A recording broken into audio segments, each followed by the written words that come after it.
நான் நோவாவின் பேழையிலிருந்த ஒரு வெள்ளை புறா. பாவம் பெருகினதனால் உலகை அழிக்க நினைத்தாலும் கடவுள் எல்லா உயிர்களையும் காக்க தீர்மானித்தார். அவர் நோவாவிடம் பேழை கட்ட சொன்னார். மக்கள் சிரித்தனர், அசட்டை செய்தனர். ஆனால் நோவா கடவுளுக்கு கீழ்ப்படிந்தார்.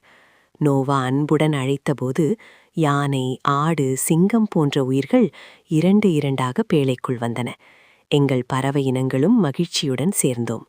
மழை பெய்தது, நீர் உயர்ந்தது. ஆனால் கடவுளின் பாதுகாப்பு பேழையை சுற்றியிருந்தது. மழை நின்றபோது காக்கை சென்றது, திரும்பவில்லை. பின்னர் நான் வெளியே சென்றேன். எங்கும் தண்ணீர், அமைதி. கடவுளின் கட்டளைக்காக காத்திருந்தேன். பல நாட்கள் கடந்தன. மீண்டும் நான் வெளியே பறந்தேன். எங்கும் பசுமையை தேடினேன். இறுதியாக ஒரு பச்சை ஒலிவ இலை கொண்டு திரும்பினேன்.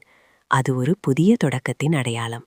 அப்போது எல்லா படைப்புகளுக்கும் அறிவித்தேன், பயப்படாதீர்கள், கடவுள் நம்மை காப்பாற்றினார். வானவில் ஒளிர்ந்தது. கடவுளின் வாக்குத்தத்தம் என்றும் நிலைத்திருக்கிறது. அவர் சொன்னார், இனி உலகம் நீரினால் அழிக்கப்படாது. இந்த வானவில் நம் அனைவருக்கும் ஒரு நம்பிக்கை. நெறிப்பாடம்.